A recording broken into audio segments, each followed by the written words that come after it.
Hello everyone. आज हम भारतीय साक्ष्य अधिनियम 2023 में जो प्राथमिक साक्ष्य में हुए मुख्य परिवर्तन हैं उनके बारे में चर्चा करेंगे, तुलनात्मक अध्ययन करेंगे। भारतीय साक्ष्य अधिनियम 1872 में 4 प्रकार के ही प्राथमिक साक्ष्य हुआ करते थे, जिसमें दस्तावेज स्वयं, दस्तावेज का प्राथमिक साक्ष्य जिसमें कई मूल प्रतियां होती हैं तो हर एक मूल प्रति, दस्तावेज प्रतिलेख और एक रूपात्मक प्रक्रिया, ये 4 प्रकार के साक्ष्य को लिया जाता था। इसे चैप्टर 5 में दस्तावेजी साक्ष्य के रूप में अब नए संशोधनों के माध्यम से जोड़ा गया है, जो सेक्शन 57 में आ गया है। नई चीज़ें 4 इसमें जोड़ी गई है। स्पष्टीकरण 4, 5, 6 और 7 ये स्पष्टीकरण इसमें जुड़े हैं। आइए हम इसे पढ़ते हैं, क्या क्या परिवर्तन हुआ है।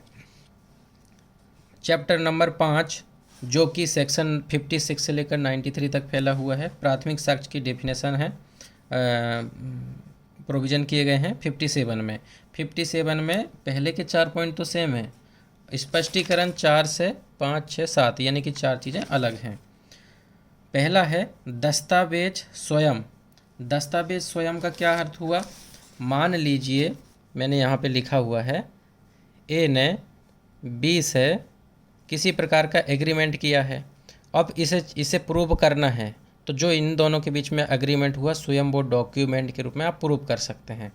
मान लीजिए ए और बी के बीच में किसी प्रकार की सेल डीड बनी है, तो सेल डीड को प्रूव करेंगे तो क्या करेंगे? दस्तावेज स्वयं होनी चाहिए। स्वयं उस दस्तावेज के माध्यम से प्रूव किया जा सकता है। ठीक है। इसके बाद में आता है दूसरा, कई मूल प्रतियां हो। यहाँ पे क्या लिखा है देखते हैं। दूसरा पॉइंट स्पष्टीकरण 1 में, जहाँ की कोई दस्तावेज कई मूल प्रतियों में निष्पादित है, वहाँ हर एक मूल प्रति उस दस्तावेज का प्राथमिक साक्ष्य है। तो इस यहाँ पर कैसे हम एग्जाम्पल बनाएंगे प्राथमिक साक्ष्य के बारे में? तो मान लीजिए कई मूल प्रतियां हैं ना, क्या लिखा है? कई मूल प्रतियां हैं। मान लीजिए ए, बी, सी 3 लोग हैं। 3 लोगों के बीच में किसी प्रकार का एग्रीमेंट हुआ है और इस एग्रीमेंट का जो मेन कॉपी है उसके 3 प्रति बनाई गई है। 3 प्रति, और 3 प्रति में तीनों की साइन ली गई है। तो यहाँ पे 1, 2 और 3 प्रतियाँ हो गई। तो पहली प्रति, दूसरी प्रति और तीसरी प्रति सभी प्राथमिक साक्ष्य माने जाएंगे, क्योंकि तीनों के हस्ताक्षर हैं। क्या लिखा है यहाँ पे? जहाँ की कोई दस्तावेज कई मूल प्रतियों में निष्पादित है, वहाँ हर एक मूल प्रति उस दस्तावेज का प्राथमिक साक्ष्य माना जाएगा। अब स्पष्टीकरण 2 पे आते हैं। 2 में बोला गया है कि दस्तावेज प्रतिलेख भी प्राथमिक साक्ष्य में आएगा। क्या लिखा है?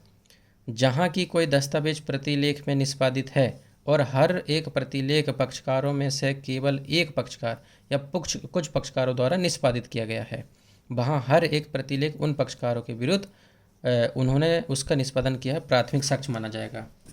तो हमें एक 1 वर्ड में याद रखना है दस्तावेज प्रतिलेख। इसमें क्या याद रखना? दस्तावेज कई मूल प्रतियों में है। और पहला वाला स्वयं दस्तावेज, इसका क्या अर्थ होता है दस्तावेज प्रतिलेख का? तो दस्तावेज प्रतिलेख को समझने के लिए यहाँ पे हमने लिखा हुआ है, मान लीजिए ए व्यक्ति ने बी नाम के व्यक्ति से किसी प्रकार का एग्रीमेंट हुआ है, यानी कि संविदा हुई है। एग्रीमेंट के आगे बढ़ गया, लॉ द्वारा इन्फोर्समेंट होता है तो एग्रीमेंट कॉन्ट्रैक्ट हो जाता है। तो मान लीजिए 2 के बीच एग्रीमेंट हुआ है। अब यहाँ पे 2 कॉपी में एग्रीमेंट हुआ है।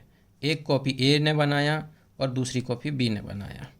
ए ने कॉपी में लिखा है कि मेरी ये लायबिलिटी है, और बी मुझे, मान लीजिए कि ए एक कार बेच रहा है। ठीक, कार बेच रहा है तो उसने लिखा कि मैं कार बेचूंगा और बी उसके बदले में 1 लाख रुपए देगा।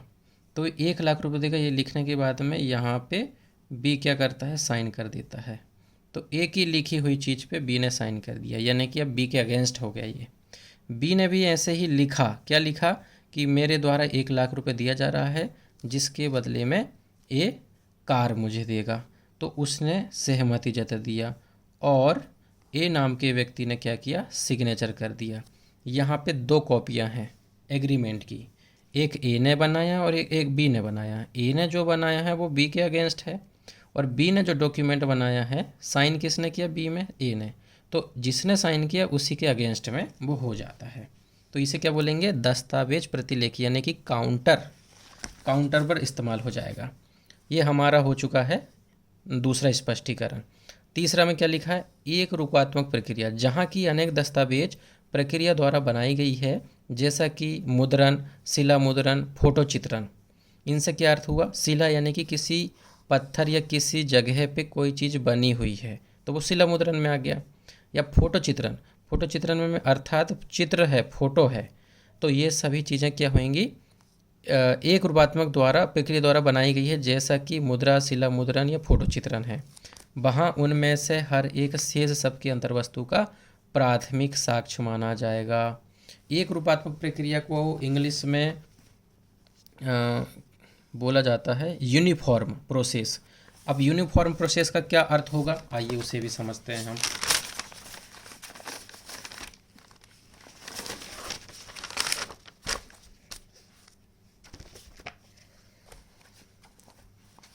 यूनिफॉर्म प्रोसेस से आप समझ सकते हैं, जैसे कि एक राइटर ने 5 बुकें लिखा है, 5 बुकें प्रकाशित किया है। अब एक बुक अगर नहीं मिल पाती तो दूसरी बुक प्राथमिक बुक के रूप में ले जा सकता है, क्योंकि सारी एक साथ बनाई गई है, तो वो एक रूपात्मक प्रक्रिया द्वारा बनाई गई माना जाएगा।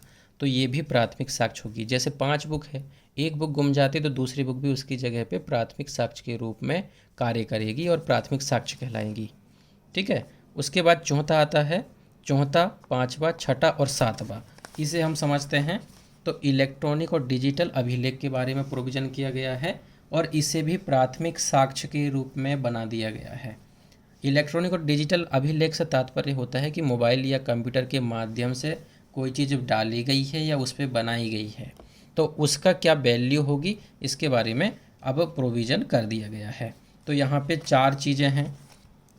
पहले में है कि जहाँ कोई इलेक्ट्रॉनिक अभिलेख या डिजिटल अभिलेख सृजित या भंडारित किया गया, भंडारित मतलब कि रिकॉर्ड किया गया है, और ऐसा भंडारण एक साथ या पश्चातवर्ती रूप से अनेक फाइलों में किया जाता है, उनमें से हर एक फाइल प्राथमिक साक्ष्य कहलाएगी। तो इतना याद रखना हमें। वन लाइन में इलेक्ट्रॉनिक और डिजिटल अभिलेख है तो हमने पहले लिख दिया है। पहले में क्या हुआ है, तो सृजित या भंडारित की जा रही है। इलेक्ट्रॉनिक या डिजिटल अभिलेख में कोई चीज़ सृजित या भंडारित की जा रही है तो वो भी प्राथमिक साक्ष्य में आएगी। चौथा स्पष्टीकरण कहता है। उसके बाद में 5वां स्पष्टीकरण ये कहता है कि समुचित अभिरक्षा।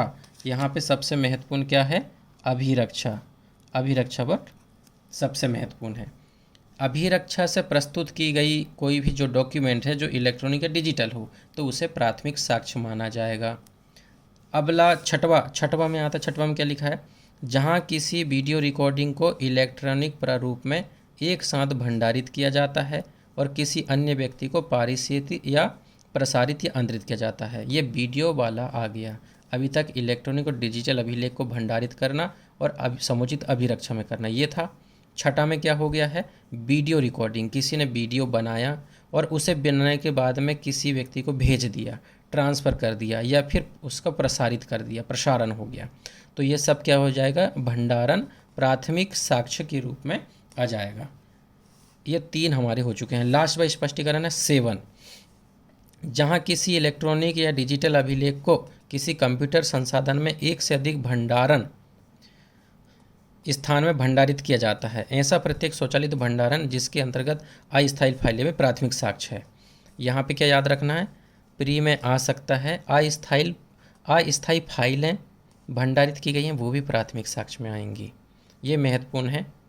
जहाँ किसी इलेक्ट्रॉनिक या डिजिटल अभिलेख को किसी कंप्यूटर संसाधन में एक से अधिक भंडारण स्थान में भंडारित किया जाता है, ऐसा प्रत्येक स्वचालित भंडारण जिसके अंतर्गत अस्थायी फाइलें हैं प्राथमिक साक्ष्य कहलाएंगी। तो इतना प्राथमिक साक्ष्य में हमें याद रखना है। शॉर्ट में हम ऐसे लिख सकते हैं याद रखने के लिए, जैसे कि मैंने आपको बताया है, सृजित या भंडारित किया गया है इलेक्ट्रॉनिक और डिजिटल अभिलेख को। दूसरा, समुचित अभिरक्षा में किया गया है, वो भी प्राथमिक साक्ष्य कहलाएगा। तीसरा, वीडियो रिकॉर्डिंग की गई है और उसे प्रसारित या किसी को भेजी गई है, वो भी प्राथमिक साक्ष्य में आएंगी। उसके बाद में ये लास्ट वाला होता है 7, कंप्यूटर संसाधन में एक से अधिक स्थान में भंडारण हुआ हो, एक से अधिक स्थान हो सकते हैं और उसमें रिकॉर्ड किया गया है एक से अधिक स्थानों में, तो वो भी प्राथमिक साक्ष्य है। साथ में जो टेम्पररी फाइल है वो भी प्राथमिक साक्ष्य है। प्री में आ सकता है भारतीय साक्ष्य अधिनियम 2023 के अंतर्गत क्या अस्थायी फाइलें भी प्राथमिक साक्ष्य हैं, तो आपको जवाब देना है यस। आप सभी को धन्यवाद। आगे का द्वितीयक साक्ष्य हम नेक्स्ट वीडियो में करेंगे।